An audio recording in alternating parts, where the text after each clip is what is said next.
चलो वापस आ गया बेटा।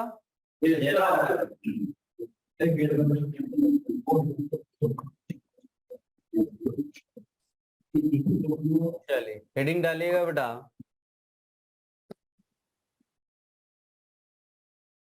Maximum number of spectral lines.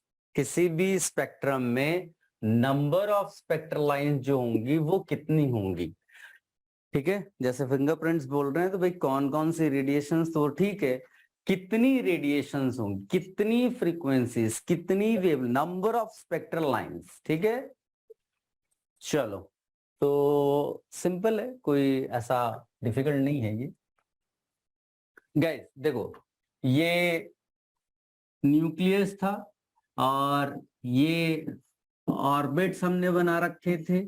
ठीक है, अब इलेक्ट्रॉन का ट्रांजिशन होता है किसी एक्साइटेड स्टेट से लोअर ऑर्बिट में, हायर एनर्जी लेवल से लोअर एनर्जी लेवल पे, तो जो है रेडिएशन इमिट होती है। उन्हीं रेडिएशंस को हम अरेंज कर रहे थे, उसी अरेंजमेंट को हमने स्पेक्ट्रम बोला। अब हमें स्पेक्ट्रल लाइंस की काउंटिंग करनी है। ठीक है, तो सिंपल है, कोई डिफिकल्ट नहीं। तो हम लोग जो है ऐसा कर लेते हैं, मान लीजिए कि ये फर्स्ट है, सेकंड है, थर्ड है, फोर्थ है, फिफ्थ है, सिक्स्थ है, सेवेंथ है, और ऐसे करते करते n-1 है और ये n है, ऐसा मान लेते हैं ना। तो नंबर काउंट करना है, बहुत आसान है। हम सब जानते हैं बेटा कि जब भी ट्रांजिशन होगा एक ऑर्बिट से दूसरे ऑर्बिट पे, तभी रेडिएशन एमिट होती है। ठीक है, एक ट्रांजिशन पे एक रेडिएशन एमिट होगी, ऐसा बोर्ड साहब ने बोल रखा है। तो हम लोग क्या कर सकते हैं कि भाई अगर पहले छोटा एग्जांपल ले लें तो तुम्हें शायद ज्यादा समझ में आएगा।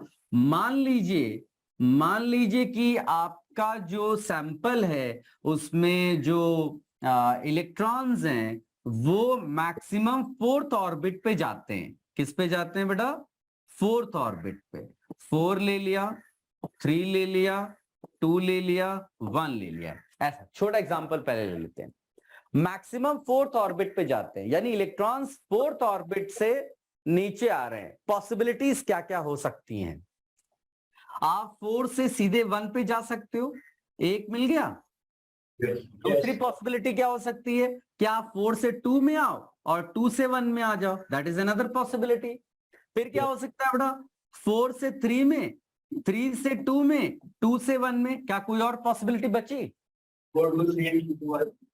हाँ, 4 से आप 3 पे आए और 3 से 1 पे आ गए, this is another possibility.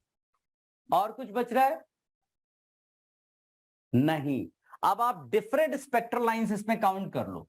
Different कितने हैं? ये अलग है, ये अलग है, ये अलग है, ये जैसा ये नहीं है, ये भी अलग है, ये भी अलग है। ये काउंट नहीं करेंगे, ऑलरेडी हो चुका है। ध्यान दे रहे हो? Yes sir. ये काउंट नहीं करेंगे, ऑलरेडी हो चुका है। ये बताइए कितनी स्पेक्ट्रल लाइंस आई? 6 आई। काउंटिंग गड़बड़ है क्या इसकी? 6, यानी मैक्सिमम जो है यूनिक स्पेक्ट्रल लाइंस जो मिल रही हैं वो 6 हैं। ठीक है, अगर सारी जो पॉसिबिलिटीज को काउंट किया जाए तो 6 रेडिएशंस आपको मिलेंगी, जो अगर ट्रांजिशन होता है मैक्सिमम 4 से 1 में। इसी को हमें जनरलाइज करना है। ये तो एक पर्टिकुलर केस जो तुमने काउंट कर लिया है। ठीक है, ऐसी काउंटिंग हमेशा थोड़ी ना करेंगे। ठीक है, तो अब जनरलाइज कैसे करें? तो बहुत सिंपल है। जैसे हमने यहाँ कॉम्बिनेशंस बनाए, यहां भी बना लेते हैं। तो हम लोग क्या कर सकते हैं यहाँ बेटा? यहां पर हम बोल सकते हैं कि n से 1 में, n से 2 में, n से 3 में, n से 4, इस तरह के कॉम्बिनेशंस बनाएंगे। तो अगर इलेक्ट्रॉन्स मैक्सिमम n से जंप करता है तो गैप्स कितने होंगे? यहां पर कितने गैप्स थे बेटा? 1। अगर यहां से शुरू करते हैं, एक गैप उसको मिल रहा है, दूसरा मिल रहा है, तीसरा मिल रहा है, यानी n से अगर शुरू करता है वो n से ही, तो उसको कितने गैप्स मिले? n-1। हाँ बिल्कुल सही, n-1, यानी कि जो जो इलेक्ट्रॉन्स n से शुरू हो रहे हैं वो वो n-1 में जा सकते हैं, n-2 में जा सकते हैं, n-3 में। तो इस तरह करके उनके पास कितने ट्रांजिशंस हो गए, n-1, इतनी लाइंस वो दे सकते हैं। आप सोचिए कोई इलेक्ट्रॉन जो n-1 में पड़ा हुआ है, उसके कितने ट्रांजिशन, उसके लिए कितने गैप्स हो सकते हैं। सबको ये बात समझ में आ रही है? अगर ये समझ लिया तो समझ लो सारा हो गया। यही तो करना था और कुछ नहीं है। ठीक है, आपको बेसिकली गैप्स पता करने थे। n से इलेक्ट्रॉन जब चल रहा था तो वो n-1 में जा सकता है, n-2 में, यानी आप गैप्स ढूंढ रहे हो। तो जितने गैप्स मिल गए n से शुरू होते हुए, जो स्टार्टिंग n है, उसी तरह स्टार्टिंग n-1 थी, तो गैप्स आपके मिल रहे थे n-1, n-2, इस तरह करते, और यही स्पेक्ट्रल लाइंस हो जाएंगी। इसको पलट दो तो 1 + 2 + 3 + so on n-1, n-1, यही है, इसी समेशन को बोलते हैं नंबर ऑफ स्पेक्ट्रल लाइंस। अब प्रॉब्लम ये हो गई, ये समेशन निकालें कैसे? तो मैथमेटिक्स में आप लोग बेटा पढ़ोगे, 3 टाइप की प्रोग्रेशंस पढ़ाते हैं। वो हो गया है क्या बेटा?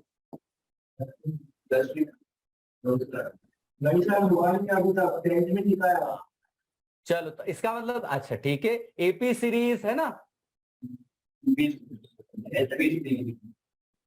ठीक है, अरिथमेटिक प्रोग्रेशन है, ज्योमेट्रिक प्रोग्रेशन है, हार्मोनिक प्रोग्रेशन है। हमें अभी जो जरूरत पड़ रही है वो अरिथमेटिक प्रोग्रेशन की है। अरिथमेटिक प्रोग्रेशन क्या होता है बेटा, बताओगे? हाँ, कॉमन डिफरेंस, उसमें जो कॉन्सिक्यूटिव टर्म्स होते हैं वो जो है उनमें जो डिफरेंस होता है वो कांस्टेंट होता है। अब इसमें जो हमें जरूरत है वो समेशन की जरूरत है। एपी सीरीज, अगर ध्यान से देखोगे एपी सीरीज ही है, तो इसमें समेशन जो होता है एपी सीरीज का, वो क्या होता है बेटा, n/2 2a + n-1 × d। याद आ रहा है? हाँ, तो ये जो n होता है ये बेसिकली नंबर ऑफ टर्म्स को इंडिकेट करता है, और ये जो a है ये फर्स्ट टर्म को इंडिकेट करता है। याद आ रहा है? और d डिफरेंस को इंडिकेट करता है। ठीक, तो यहां पर तुम्हारे लिए जो n होगा वो एक्चुअली में n-1 है, ध्यान से देखो। और जो d है वो 1 हो जाएगा और a भी 1 हो जाएगा। सब्स्टिट्यूट कर दो तो समेशन तुम्हारा हो जाएगा n-1/2, 2a का मतलब 2 और n-1 का मतलब हो जाएगा n-2, और d की वैल्यू 1 है, तो ये निकल आएगा n × n-1/2। ये एक्चुअली समेशन है, यही है number of spectral lines. Number of spectral lines जब इलेक्ट्रॉन्स जंप करते हैं फ्रॉम हायर ऑर्बिट n से लगा करके ग्राउंड स्टेट, यानी कि n = 1। अगर हायर ऑर्बिट n से ग्राउंड स्टेट 1 में इलेक्ट्रॉन्स जंप करेंगे तो maximum number of spectral lines होंगी n-1/2। Is this clear? इसको कॉपी कर लो बेटा।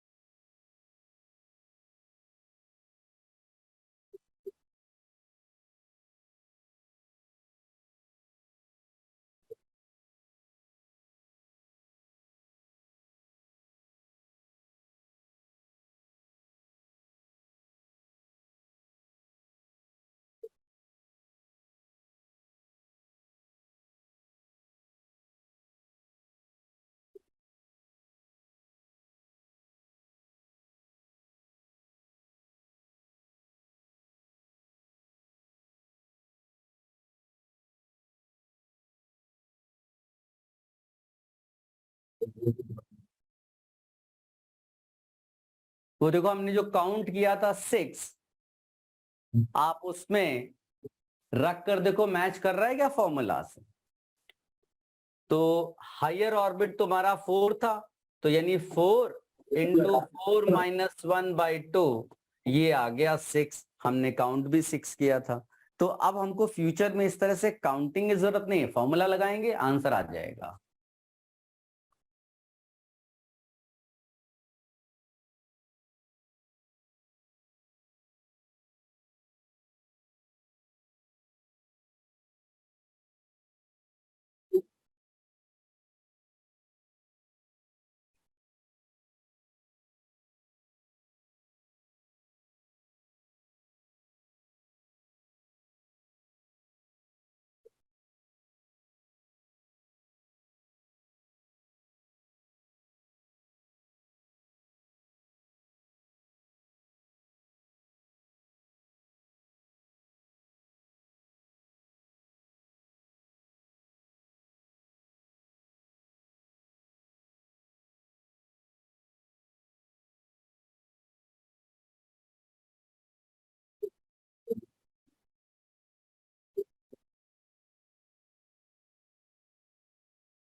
Done, very good. सबने कॉपी कर लिया? Very good. ऐसे ही तुम लोग स्पीड बढ़ा कर रखो, बहुत सारी चीजें बता देंगे आपको। अब इसमें एक और, अरे अरे स्मार्ट बोर्ड भी,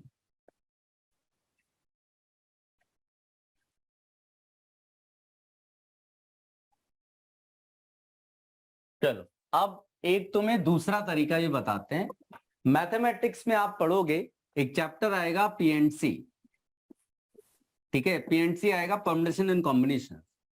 तो उसमें आपको पढ़ाया जाता है एनसीआर। एनसीआर ये बेसिकली, अगर तुम्हारे पास n ऑब्जेक्ट्स हैं और उन n ऑब्जेक्ट्स में आपको r ऑब्जेक्ट सिलेक्ट करने हैं तो कितने कॉम्बिनेशंस बन सकते हैं। जैसे मान लो कि क्लासरूम में 10 बच्चे हैं और सब एक दूसरे से हैंडशेक करना चाहते हैं, तो हैंडशेक करने के लिए 2 लोगों की जरूरत पड़ेगी। तो 10 में से 2-2 कितने ऐसे सिलेक्शंस पॉसिबल हैं। ये घरेलू एग्जांपल मैंने दिया। मैं वापस इसमें आता हूं, इसलिए बता देता हूं, भले ही तुमने नहीं पढ़ा है बट एक टाइम के बाद ये तुम्हारे लिए खेल हो जाएगा। तो वो फिर आप इतना लंबा सा एडिशन करना, फॉर्मूलाज रिकॉल करना जरूरत ही नहीं है, कोई माथा बच्ची नहीं करनी है। सेकंड्स में अगर मैथमेटिक्स आती है तो आप इसको जो है बिना याद के फॉर्मूलाज आप आराम से काम करोगे। अब इसका जो फॉर्मूला पहले लिख देते हैं, ये होता है बेटा factorial n upon factorial r, और ये फैक्टोरियल n माइनस आर। और मेरे ख्याल से फैक्टोरियल n आपने शायद पहले भी पढ़ा होगा। फैक्टोरियल n क्या होता है बेटा? n माइनस क्या होता है बताइए, पता है? हाँ, ये चलता रहेगा, राइट ना, ये चलता रहेगा। या फिर फैक्टोरियल n को तुम लोग ये भी लिख सकते हो n times n multiplied by factorial n minus 1। Is it clear? हाँ, तो बस ये फॉर्मूला बस आता है तुमको, इसका मतलब अब तुम सारे काम कर सकते हो। अब जैसे मान लीजिए हमारे केस में क्या हो रहा है कि हमारे केस में इलेक्ट्रॉन जो है n से जंप करके 1 में आना चाहते हैं, ठीक है, इलेक्ट्रॉन n से 1 में आना चाहते हैं। तो एक ट्रांजिशन के लिए हमें कितनी ऑर्बिट सेलेक्ट करनी पड़ रही है? एक ट्रांजिशन के लिए 2 ऑर्बिट्स, और हमारे पास ऐसे कितनी ऑर्बिट्स हैं यहाँ पर? n ऑर्बिट्स हैं, उनमें से 2 सिलेक्ट कर लोगे तो एक स्पेक्ट्रल लाइन आ जाएगी, यानी कि NC2 ही तुम्हारा आंसर है नंबर ऑफ स्पेक्ट्रल लाइंस। क्या बात समझ में है क्या? n ऑर्बिट्स तुम्हारे पास है, बस 2-2 के कॉम्बिनेशंस बना, 2-2 के आप सिलेक्शंस करो। कितने ऐसे सिलेक्शंस पॉसिबल हैं? NC2 रख दो इधर, फैक्टोरियल n, पहले इस तरह से फैक्टोरियल लिखा जाता था बेटा, फैक्टोरियल 2 n माइनस 2, तो ये हो जाएगा n, और फिर इसको लिखो n माइनस 1, और फिर फैक्टोरियल n माइनस 2 कैंसिल हो जाएगा, और फैक्टोरियल 2 की वैल्यू 2 है। आ गया? बात समझ में आई क्या? इसको भी कॉपी कर लो बेटा। अपने पास सारे मेथड्स होने चाहिए, भले ही अभी कुछ बच्चों को ये कम समझ में आए, लेकिन अगर आपको पीएनसी जब आ जाएगा तो ये करने से फिर आपको टाइम सेव होगा।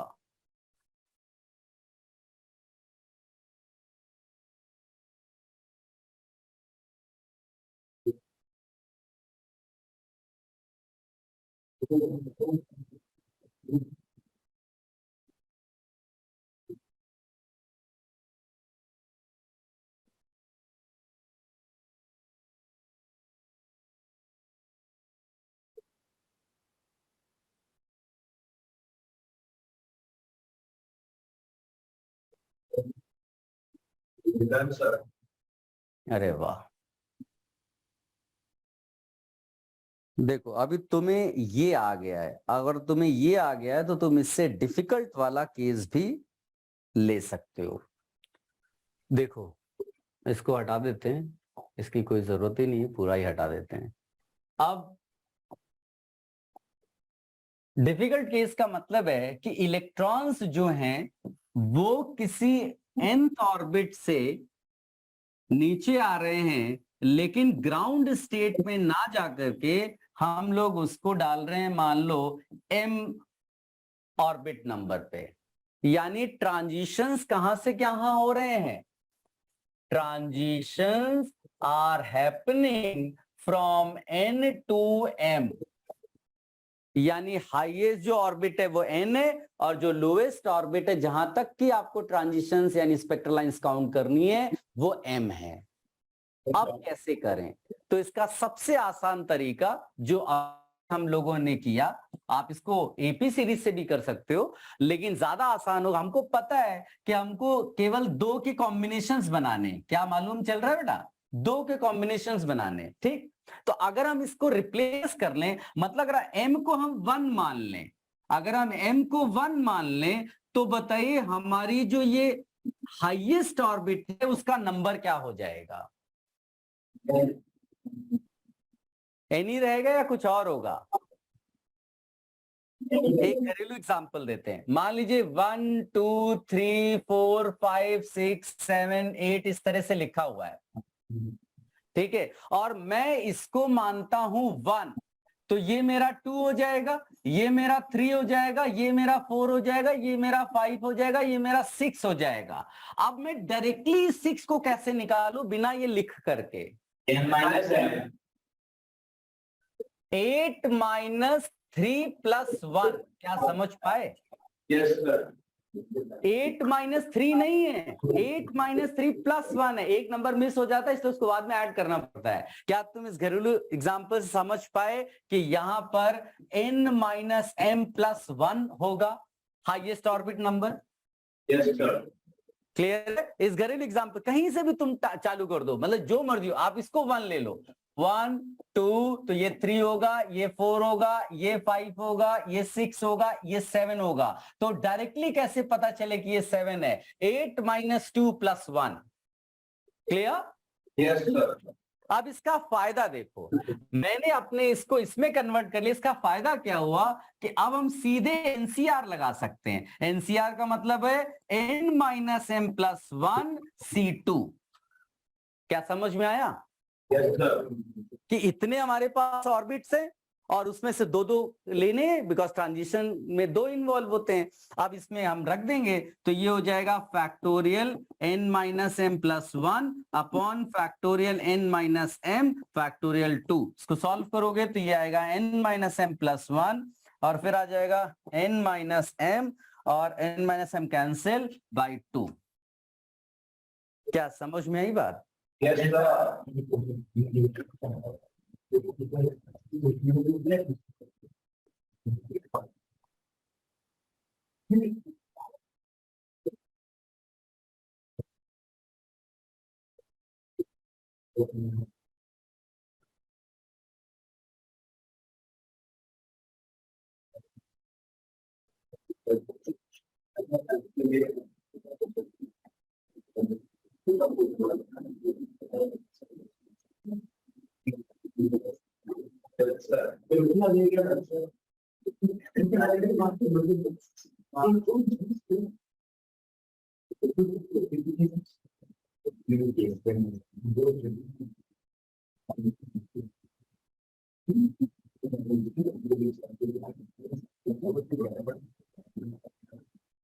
कोई कंफ्यूजन तो नहीं है बेटा किसी को?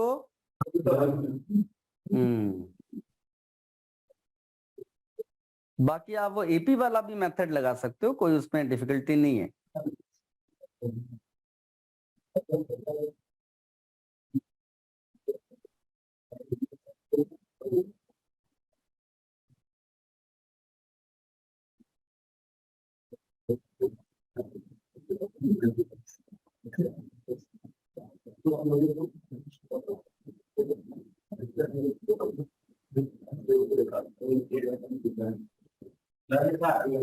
हो गया? अरे वाह, चलो ये भी पार्ट हमने फिनिश किया, ये भी इम्पोर्टेंट पार्ट था। थोड़ी अब न्यूमेरिकल प्रैक्टिस कर लेते हैं।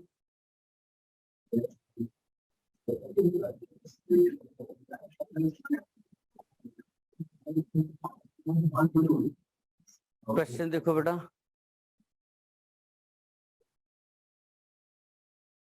देखो कुछ कर पा रहे हो?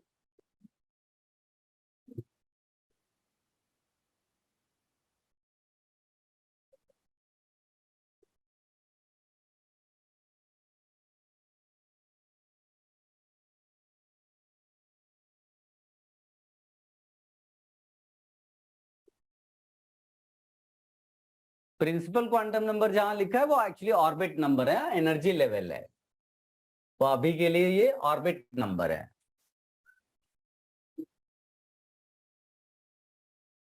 बामर सीरीज है तो आपको ये क्लियर हो गया बेटा, N1 तो 2 ही होगा, राइट ना? और बाकी N ले लो जो वो कह रहा है, फॉर्मूला लगा दो।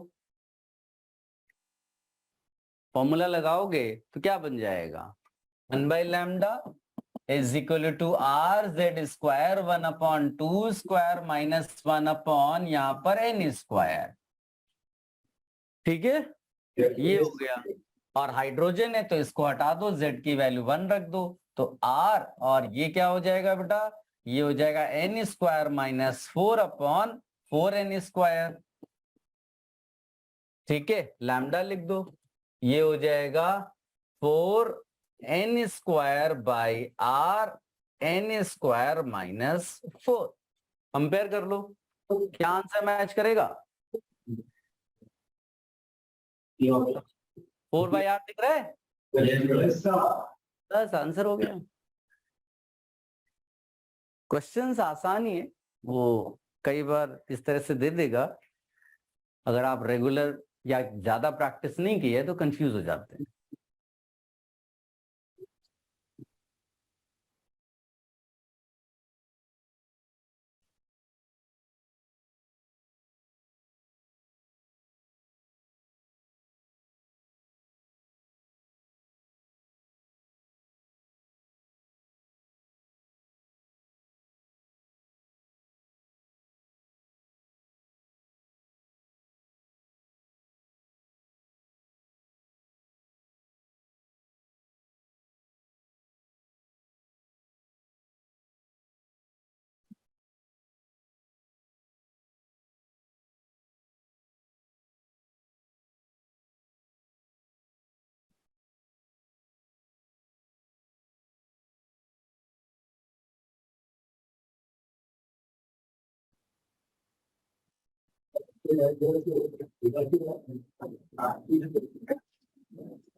डन? ओके बेटा,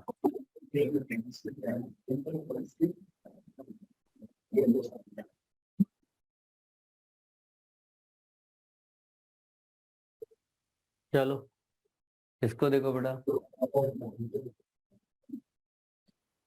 In a collection of H atoms, all the electrons jump from n is equal to 5 to ground level finally, यानी n is equal to 1 without emitting any line in Balmer series. यहां पर confusion है. The number of possible different radiations is,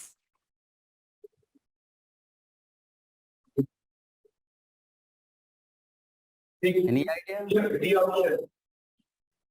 D निकाला? सबने कर लिया? Yes, sir. 2 minutes.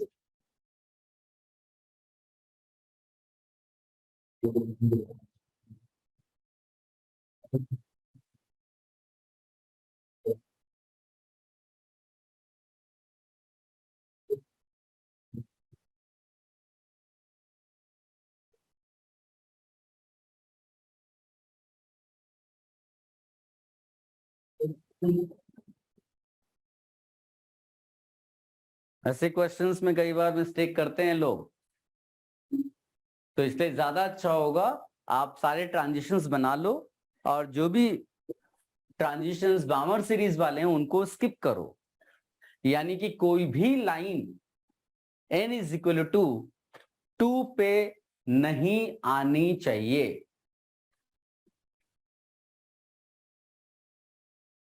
Question copy कर लो, सोच कर मुझे इसका आंसर तुम लोग भेजना, टाइम ले लेना।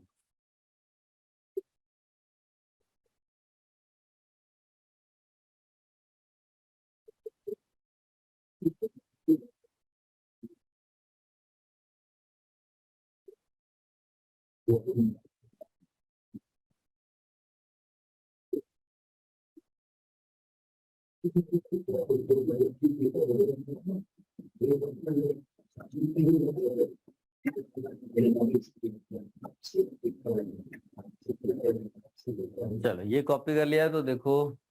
1 minute. 1 minute. हाँ हाँ कॉपी कर लो।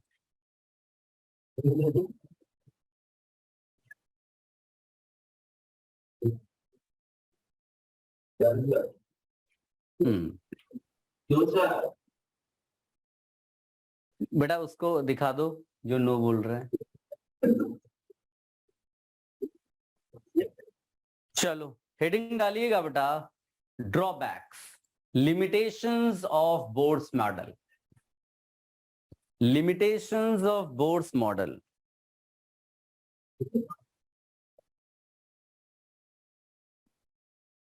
देखिए कई बार लोगों के साथ धोखा हो जाता है, बोर्ड्स आपके साथ भी हो गया है ना। अब बोर साहब को बोला गया कि देखो ऐसा है, ये रहा स्पेक्ट्रम, ये लाइंस हैं, ठीक है, आप बस इसके लिए एक साइंस प्रपोज कर दो। तो बोर साहब एक्साइटेड हो गए, बोले बहुत बड़ा काम मिल गया, चलो कर देते हैं।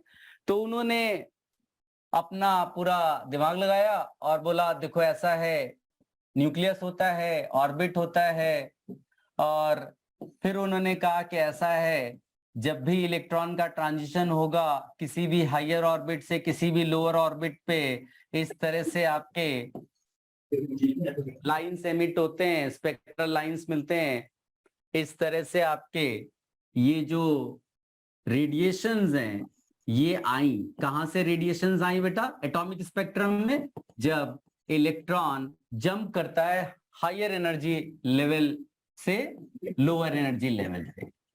सब बहुत खुश हुए, वाह क्या बेहतरीन इन्होंने साइंस प्रपोज किए। सोचो ये सोचना कितनी बड़ी बात है। उन्होंने डिस्क्रीट एनर्जी लेवल्स लिए, है ना, क्वांटाइज्ड बोला, और फिर ट्रांजिशंस के बेसिस पे उन्होंने स्पेक्ट्रल लाइन। सब बहुत खुश कि भाई जो फैक्ट था एग्जैक्ट बोर साहब ने प्रपोज कर दिया, ठीक है। अब ये जो मैंने बोला था ना स्पेक्ट्रोस्कोपी बोला था मैंने, study of emission and absorption spectrum, वो स्पेक्ट्रोस्कोपी में करते हैं। अब क्या हुआ थोड़े दिन बाद, जब जैसे मान लीजिए आप फ्लाइट में जाते हो, है ना, तो ऊपर से देखते हो तो बहुत सारी चीजें ऐसे कुछ लोग देखते हैं, भाई दिखता कुछ नहीं, कोशिश पूरी रहती है, पर जब प्लेन थोड़ा सा नीचे आता है तो देखते हैं आहा बहुत सब नजर आने लगता है। थोड़ा ऊपर में इट्स लाइक कि तुम्हें लग रहा है कि कुछ ब्लैक ब्लैक बहुत बड़ा सा कुछ माउंटेन जैसा है, ठीक है। तो ये तुम्हारे लिए फैक्ट है क्योंकि तुम ही देख रहे हो, है ना, तुम देख रहे हो। प्लेन जब नीचे आया थोड़ा, तब तुमने रियलाइज किया यार ये तो बहुत सारे एलिफेंट्स खड़े हुए थे। अब तुम हाइट से देख रहे थे तो तुम उनको सेपरेट नहीं कर पा रहे थे। क्या मेरी बात समझ में आई? Yes, sir. यही प्रॉब्लम बोर के साथ हो गए। बोर के साथ यही धोखा हुआ कि जब शुरू में वो जो स्पेक्ट्रम दिया गया, जो स्पेक्ट्रल लाइंस दी गई, बाद में जब स्पेक्ट्रोमीटर हाई रिजॉल्विंग पावर का आया तो पता चला जिसको वो वन लाइन बोल रहे थे वो कई सारी फाइन लाइंस थी। जिसको वो वन लाइन बोल रहे थे वो कई सारी फाइन लाइंस थी, कई सारी फाइन लाइंस थी, कई सारी फाइन लाइंस थी। अब बोर साहब तो परेशान हो गए, हालत टाइट हो गई। How is this possible? मेरा एक इलेक्ट्रॉन जब 2 से 1 में आएगा तो भाई एक ही तो एमिट करेगा, 3 से 1 में आएगा एक ही तो रेडिएशन एमिट करेगा, 4 से 1 में आएगा एक ही रेडिएशन एमिट करेगा। ये बहुत सारी लाइंस कैसे आ गई? क्या बात समझ में आई? बस यहीं से बोर साहब का पतन शुरू हो गया। ड्रॉबैक यही है, शुरुआत जहां से बहुत लोगों ने कोशिश की कि इनका जो है इनकी रिस्पेक्ट की जाए और इनके साइंस को रिस्पेक्ट देते हुए कुछ बचा लिया जाए, बट ये बच नहीं पाए। और बाद में तो अभी इनके ही स्टूडेंट आएंगे हाइजेनबर्ग, वो तो कहानी ही बदल देते हैं पूरी। ठीक है, सो पहले इसकी बात कर लेते हैं। एक नोट लिखिएगा बेटा, एक नोट लिखिएगा।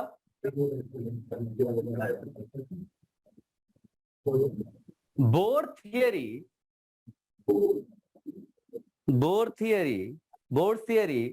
was able to explain Bohr's theory was able to explain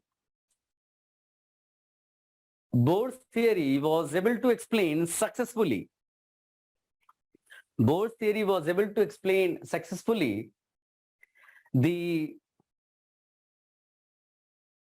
positions of various series of spectral lines. Positions of various series of spectral lines in the hydrogen spectrum. In the hydrogen spectrum.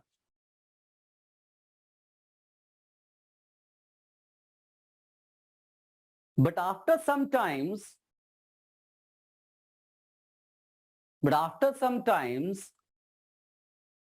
when spectroscope, spectrometer भी कई बार कहते हैं, when a spectroscope of high resolving power, when a spectroscope of high resolving power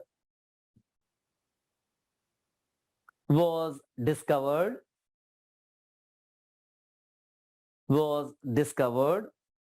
we found that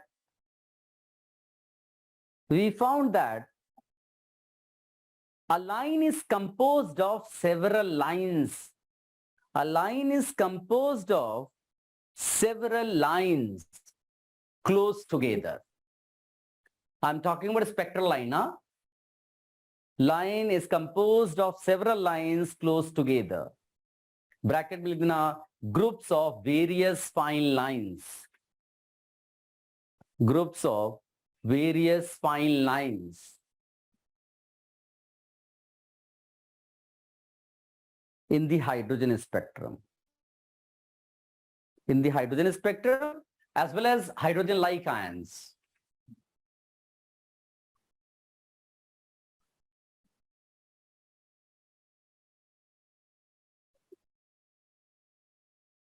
जिसको कई बार बेटा splitting of lines भी कहते हैं। एक्चुअली में तो पहले से ही प्रेजेंट, हम उसको नहीं बता पाए या हमारे पास पहले फैक्ट ठीक से नहीं था, तो इसको हम लोग कई बार क्या कहते हैं, स्प्लिटिंग ऑफ लाइंस। ठीक है, Bohr was not able to explain emission of these fine lines. Bohr was not able to explain the emission of these fine lines.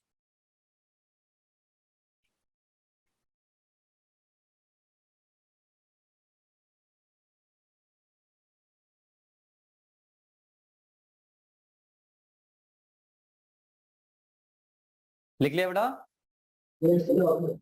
हाँ, अब इनकी थियरी को बचाने के लिए जो एक बड़ा कंट्रीब्यूशन किया था वो नाम ये है, कंटिन्यूएशन में ही लिखेगा Sommerfeld extension theory, Sommerfeld extension theory.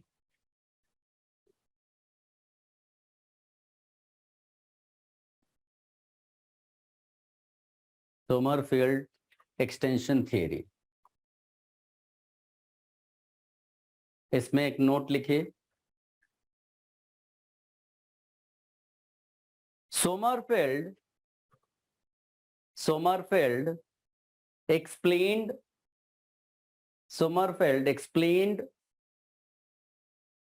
the splitting of lines.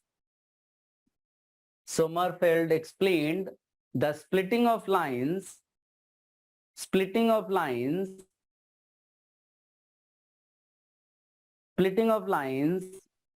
by assuming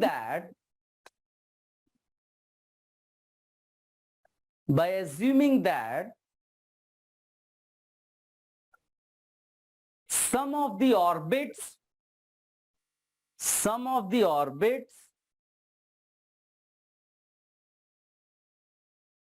are elliptical. Some of the orbits are elliptical. Bore साहब ने क्या एज्यूम किया था कि जो इलेक्ट्रॉन है वो सर्कुलर पाथ में रिवॉल्व कर रहा है, जिसको उन्होंने ऑर्बिट बोला। इन्होंने उसी में ऐड किया और बोला कि ऐसा है, केवल सर्कुलर पाथ में रिवॉल्व नहीं कर रहा है इलेक्ट्रॉन जो है वो एलिप्टिकल ऑर्बिट्स में भी रिवॉल्व कर रहा है। ठीक है, तो इसके लिए सबसे पहले तो ये पता होना चाहिए सर्कल क्या होता है, एलिप्स क्या होता है। मालूम है क्या बेटा?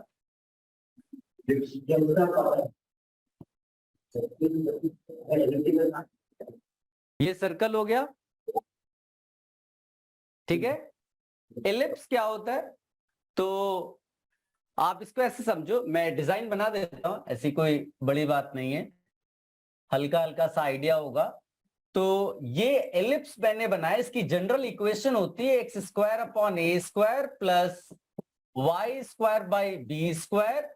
ये किसकी जनरल इक्वेशन है बेटा?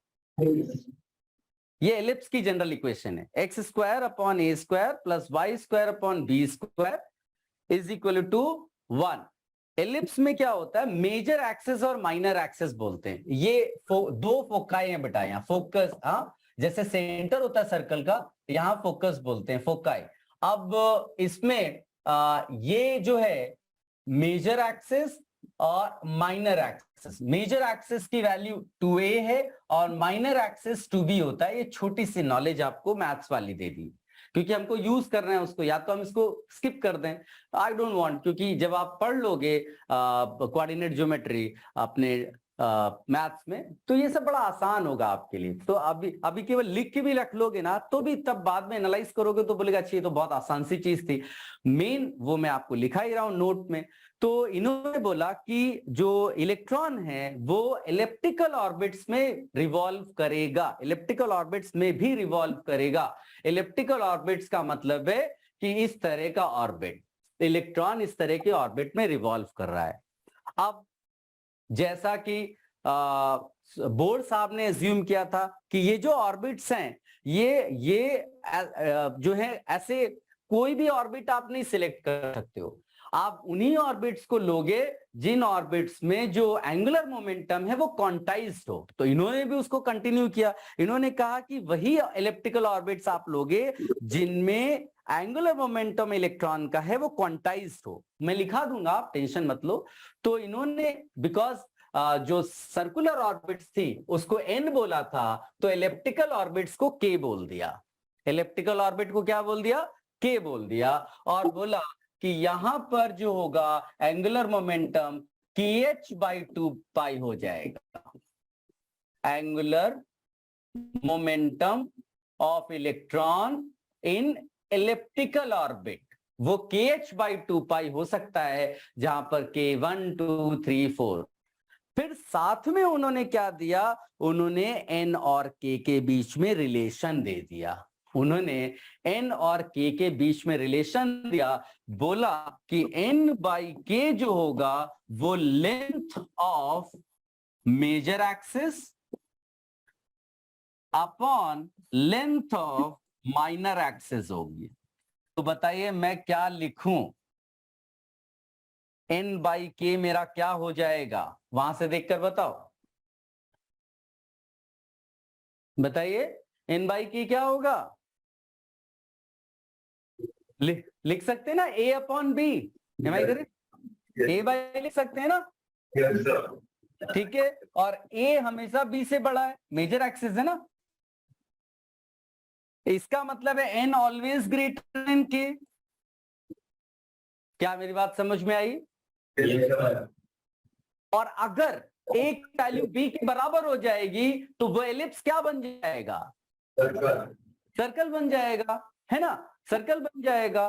बस यहीं से सब कुछ निकल के आया, क्योंकि n और k दोनों जो हैं वो होल नंबर है, इंटीजर बोल सकते हैं, पॉजिटिव इंटीजर, इंटीग्रल वैल्यूज हैं, ठीक है, दोनों इंटीग्रल वैल्यूज। आप देखिए मैजिक क्या किया सोमरफील्ड ने, सोचिए क्या बेहतरीन साइंस इन्होंने भी प्रपोज की, इवन तो एक्सटेंडेड है, बोर साहब जो चीज सोच नहीं पाए इन्होंने उसको सोचा और क्या बेहतरीन तरीके से प्रपोज किया। आप ध्यान से सुनना, अगर बाई चांस तुमने बोर की फोर्थ ऑर्बिट पिक की, बोर की कौन सी ऑर्बिट पिक की? फोर्थ ऑर्बिट, यानी n की वैल्यू तुमने 4 ले ली, तो बताइए k की क्या क्या वैल्यूज पॉसिबल हैं, provided you know this rule. k की ऐसे इंटीजर बोलना है केवल 1 2 3 मैक्स 4 हो सकता है, क्या उससे ऊपर जा सकते हैं? No, sir. नहीं। देखिए ये उन्होंने एज्यूम किया। अब सोचो, इसको मैं घरेलू एग्जांपल तुम्हें देता हूं कि मान लीजिए कि आप जो है आपका जो घर है उसमें कई फ्लोर्स हैं, ठीक है, तो मान लीजिए फोर्थ फ्लोर है, फोर्थ फ्लोर में बोर साहब ने एक ही रूम बनाया था, थर्ड फ्लोर में बोर साहब ने एक ही रूम बनाया था, सेकंड फ्लोर में बोर साहब ने एक ही रूम बनाया, फर्स्ट फ्लोर में बोर साहब ने एक ही रूम बनाया। सोमरफील्ड ने क्या किया? फोर्थ फ्लोर पे 4 रूम्स बना दिए। क्या मेरी बात समझ में आई? थर्ड फ्लोर पे कितने रूम्स बनाए होंगे? सोचो, इनकी 3 रूम्स। सेकंड फ्लोर पे कितने रूम्स बनाए? 2। फर्स्ट फ्लोर में कितना रूम बनाया? 1। अब देखो मैजिक उनका, उन्होंने बोला कि जब भी बोर साहब से क्या गलती हो रही थी कि बोर साहब ने ये बोला 4 से 3 में जब आएगा या 4 से 1 में जब आएगा, तो उन्होंने बोला कि केवल एक ही पॉसिबिलिटी है, क्योंकि एक उन्होंने रूम्स ले रखे हैं। लेकिन अब हमारे पास पॉसिबिलिटी है कि अगर कोई फोर्थ फ्लोर पे है और फर्स्ट फ्लोर पे आ रहा है, तो पॉसिबिलिटी क्या हो जाएगी? यहां पर जो रूम्स हैं उनके कॉम्बिनेशंस देखो, 4-4 हो सकता है, 4-3 हो सकता है, 4-2 हो सकता है, 4-1 हो सकता है। ये n और k की वैल्यूज हैं। और फर्स्ट फ्लोर में यानी फर्स्ट ऑर्बिट में एक ही पॉसिबिलिटी है 1-1, n की वैल्यू 1 और k की वैल्यू 1। क्या बात समझ में आई? अब इलेक्ट्रॉनिक ट्रांजिशन एक्चुअली में n इज इक्वल टू 4 से लगाकर n इज इक्वल टू 1 पे नहीं हो रहा है। इलेक्ट्रॉनिक ट्रांजिशन होगा 4-4 से 1-1, 4-3 से 1-1, 4-2 से 1-1, 4-1 से 1-1, यानी कि उसी एक बोर के ट्रांजिशन में अब कई सारी लाइंस मिल गई। क्या थोड़ा बहुत समझ में आ रहा है? ये जो आपको डिजाइन दिखाया है, ये डिजाइन फोर्थ ऑर्बिट का डिजाइन है, फोर्थ ऑर्बिट का। ये जो सर्कुलर ऑर्बिट है इसका मतलब है n की वैल्यू 4, k की वैल्यू 4। फिर इसके बाद n की वैल्यू जो है तो तुमने 4 ली, k की वैल्यू 3 ली, यानी कि जो मेजर एक्सिस है और माइनर एक्सिस है वो देखो अलग हो गया, ठीक है। और उसके बाद फिर नेक्स्ट वाले में n की वैल्यू आपने 4 ली, k की वैल्यू 2 ली, फिर n की वैल्यू 4 ली और k की वैल्यू 1 ले ली, ठीक है। इस तरह से उन्होंने बताया और ये मैच किया, जो फैक्ट था उससे मैच कर दिया। जितनी स्पेक्ट्रल लाइंस मिल रही थी वो मैच कर रही थी, ठीक है। तो मैं आपको ये जो सामने इसको कॉपी करने से पहले लिखाता हूं और पैरेलली फिर कॉपी करना। इससे क्या है, तुम्हें समझ में भी आएगा और क्लैरिटी होगी जो तुम लिख रहे हो और जो मैंने आपको समझाया। Are you ready? Yes, sir.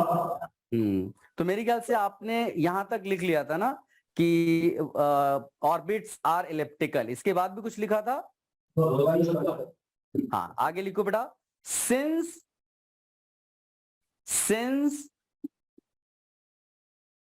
orbits are elliptical, there will be minor and major axes. There will be minor and major axes.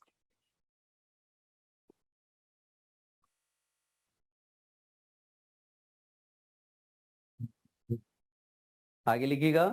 Next point, the electron moving in an elliptical orbit,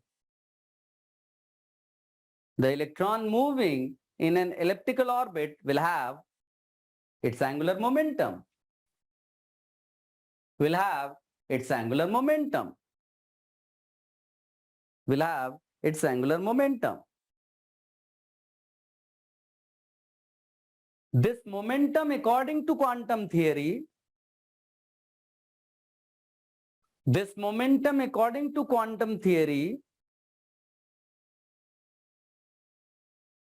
can only have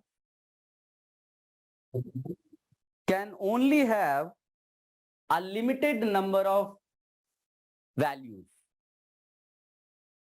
Can only have a limited number of values given by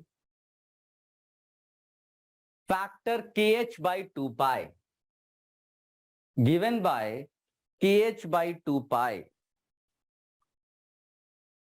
bracket में लिख देना, angular momentum is quantized. Angular momentum is quantized.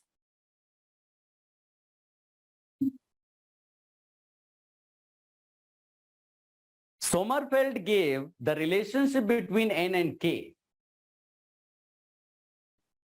Sommerfeld gave relationship between n and k.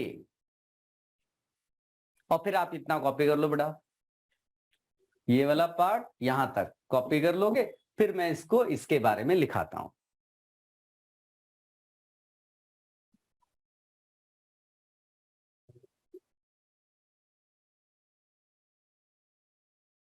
हर एक चीज हमने बहुत detail में की है बेटा.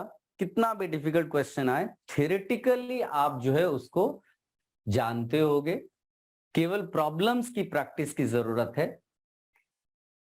मैं आज होमवर्क आपको दे दूंगा कि आप कौन कौन से क्वेश्चंस अटेम्प्ट कर सकते हैं.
ये लिख लिया।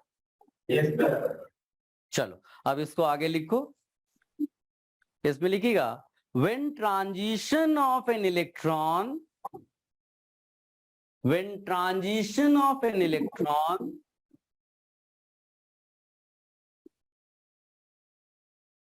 takes place from one energy level to another energy level,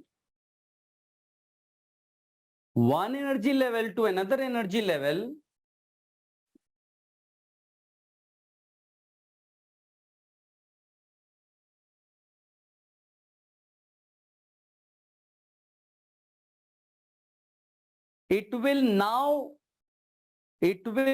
depend upon both n and k values.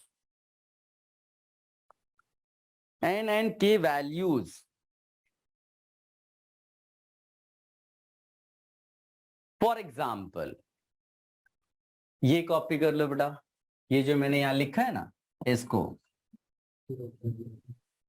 अगर ऑलरेडी कॉपी कर लिया है तो बस कुछ ऐसा एरो बना कर दिखा दो उसको। Yes, sir.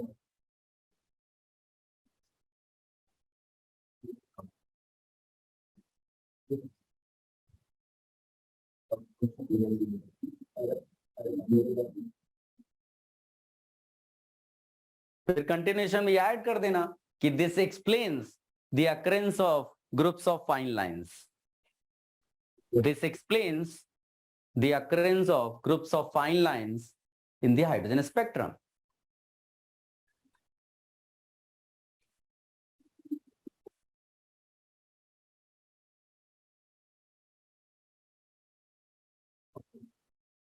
This explains the occurrence of groups of fine lines in the spectrum.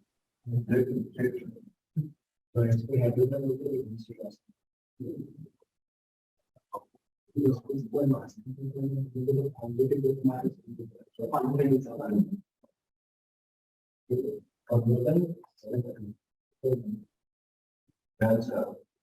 हो गया? Very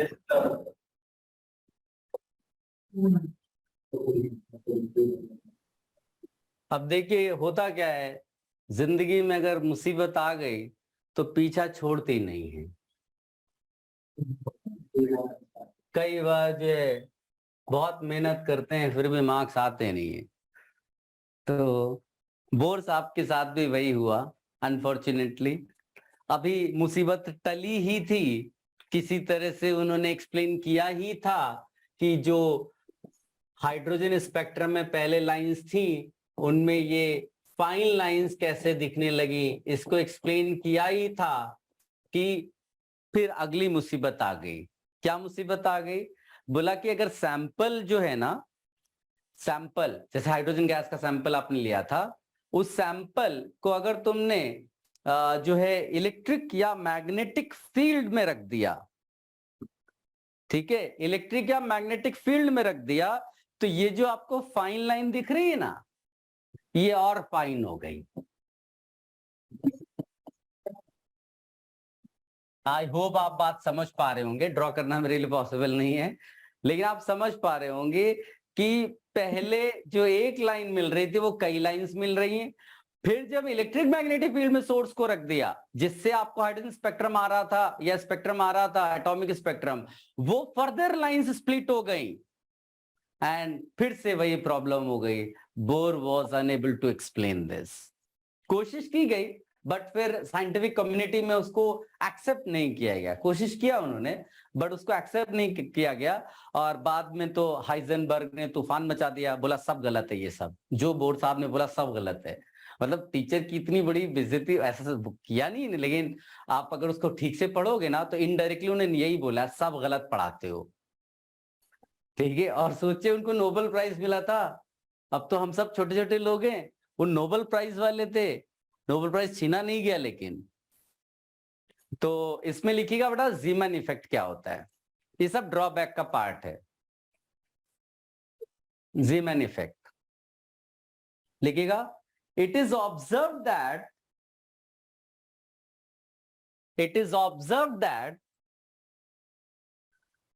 when the source of a spectrum is placed in a strong magnetic field,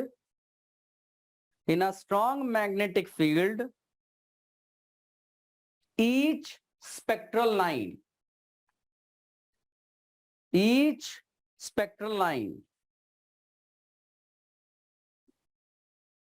is further, each spectral line further splits into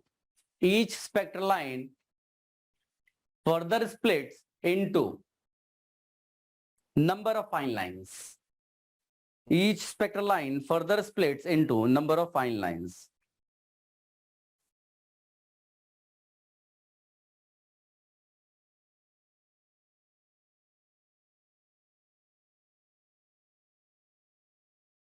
ठीक है, देखो जो Sommerfeld extension theory था उसमें try किया था एक्सप्लेन करना, बोला गया कि जो एलिप्टिकल ऑर्बिट्स हैं वो डिफरेंट ओरिएंटेशंस लेते हैं with respect to external magnetic field. इन ओरिएंटेशंस को जो है यूज किया गया for further splitting to explain these fine lines, जो फर्दर स्प्लिटिंग हुआ, बट वो फिर साइंटिफिक कम्युनिटी में उतना एक्सेप्टेबल नहीं हुआ। बाद में क्वांटम मैकेनिकल मॉडल आया जिसका डिस्कशन हम लोग करेंगे, बट उसके पहले इलेक्ट्रिक फील्ड वाला भी लिख लो।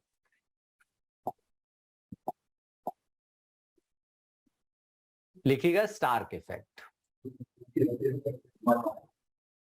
Stark effect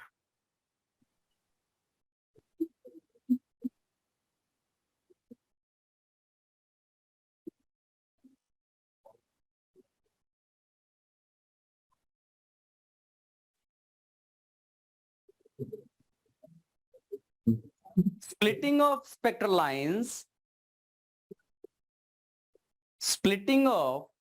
lines under the effect of applied electric field. Under the effect of applied electric field is called Stark effect.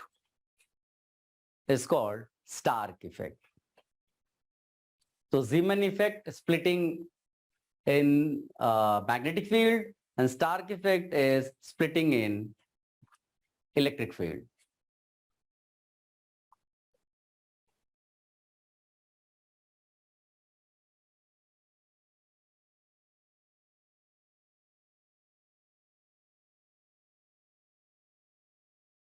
सबने कॉपी कर लिया?